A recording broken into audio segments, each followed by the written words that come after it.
Hello and welcome back to another Painting Classic Cars and another classic Cadillac. Where to start with this really? We've got so much going on at the minute that videos are going to be fairly frequent, and we thought we'll get this one in quickly, which has just arrived. We knew it was coming, obviously, but the plan was that the 59 would have been done before this turns up. But the 59's grown and grown and grown and grown. So we now have two monstrous Cadillacs on site and a small, by comparison, Jaguar Mark 10, plus all our other bits and pieces. So plenty of things to be cracking on with, as you can see. It's quite a weapon, this. It's quite a weapon. Four-door, pillarless coupe, 1958. Is it? No, sorry, it's a 57. It doesn't look as pretty as the 59 did when it came in.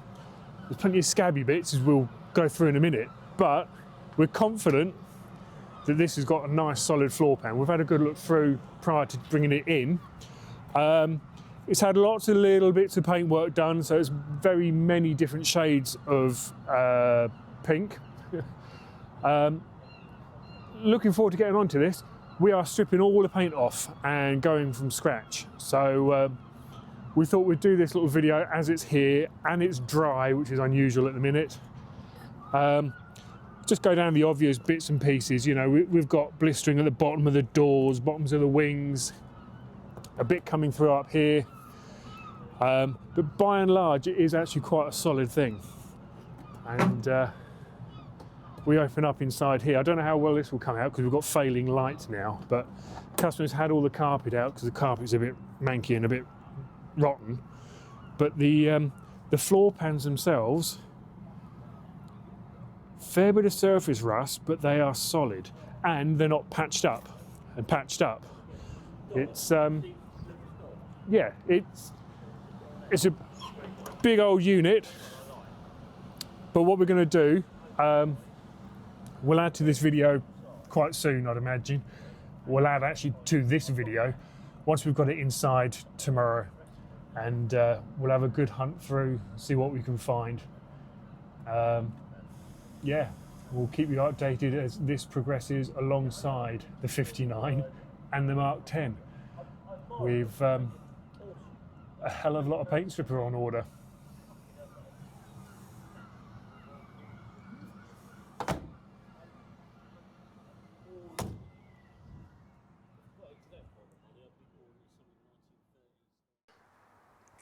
Inside now, where, as obviously, warmer, drier, brighter.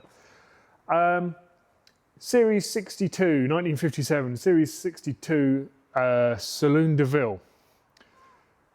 These are great. You just follow me around here, Lou. You see, we've got the back window up at the minute because the window one is missing. But if we cut around this side, people that know their Cadillacs will know this, or 50s Americans actually, there's quite a few like this, but these have got the awesome pillarless four-door design. So both windows down, you've got this nice big pillarless coupe, but you can get in and out with ease. It's a great design. Relies obviously on the fact that this is on a chassis, so there is strength within the body there, but really nice bit of design there. Nice thing. This was part of the London Classic Car Collection up in Greenford. It's been in the UK quite a while now, but it's spent a lot of its life in the UK stored inside that museum. So it's surprisingly good. It looks, I don't think the owner would mind me saying, it looks a bit shabby, but on first inspections, the floor is wet. As you can see with that window over there, it's not gone all the way up, so water has come in. It's been sat over winter outside. Water's got inside. It's going to have a whole new interior going into this. A lot of attention to detail. But yeah, the carpet was a sodden mess, so that's come out. The floor's drying out now, but there's lots of rusty stains, but there's no big holes. There's no big patches. We're confident this is going to be quite a decent thing. It came to us from the owner via Brad at Goblin Automotive, who very kindly whipped out the engine for us. There's running problems with the engine, so that's over with Brad now, getting full engine rebuild and detail, ready to go into a nicely cleaned up and organised, sorted out engine bay. Panel edges and so on this are actually pretty good. There's lots of surface rust, but we're not finding huge amounts of rot. It's a 50s American car. It's made from proper tin. It's thick, it's heavy. The car's bloody heavy. So we're pushing this around. You can see in here, we're a little bit cozy. We're gonna have to do a bit of rejigging because there's not many cars that make a Mark 10 Jaguar look small, but sandwiched between two 50s Cadillacs, the Mark 10 is a small car. As we touched on last night when the car was dropped off, outer panel corrosion, we've got quite a bit going on here. We've got the blisters in the wing here, blisters in the bottom of the doors as well. But as I was just saying, the thickness of the steel, if we open this door up on the reverse, we've got bubbling to the inner skin, but it's not yet a rotten mess. I think if we grind that out, we're going to have some perforation to deal with, but we're not looking at jaggedy shot inner door shells. All the door pillars and posts and so on, they're all looking scabby, but they're honest, I think is probably where I'm trying to go with this. They're not patched up. So I think it is a fairly genuine car. It's not had too much of a history to it, too much of a life getting scraped through MOT. As we just said, big pillarless 4-door, but the doors open and close nice. There's no dropping, they just open and close, which is all a good sign on something of this sort of size, especially one that's pillarless. Huge, great big boot, which at the minute is full of various engine components and so on, which Brad's going to come and collect from us. But we'll get all this cleaned up as well.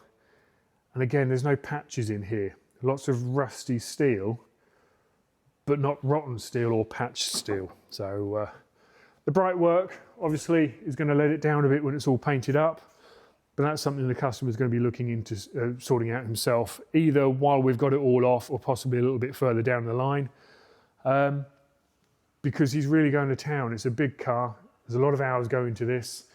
A lot of paint goes into this, and with the engine build and the interior trim, there's some big money being thrown at the big car, but I think it's going to be really worth it. The blue's going. Customer's undecided right now. I think this is Colorado Mountain Dew Pink, I think is what they call it. I will double check. GM code 46.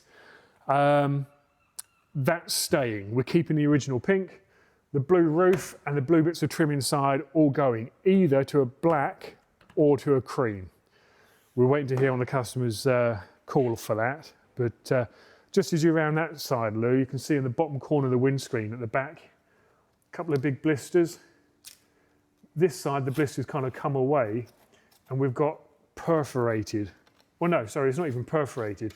Heavy surface corrosion here, which once we grind that back we'll have to let a little piece in here.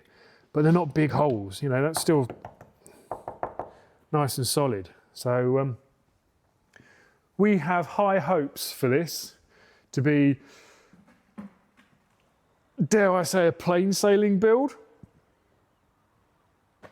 I've probably done it now and it's going to turn into a nightmare, but a cosy old start to the year in the workshop. As I say, the 59, we had planned on that being done and gone by now, but as the job's grown, we've had to wait for bits to come in. It's still occupying that ramp. So we're going to squeeze this down beside the Mark 10. Mark 10, we're well on our way now with the paint stripping process on that. So we'll start breaking this down and stripping it next week, by which time the paint will be off the Mark 10. That can be in for epoxy while the paint comes off of this, ready to go into epoxy. So plenty to keep the booth busy, plenty to keep the boys busy.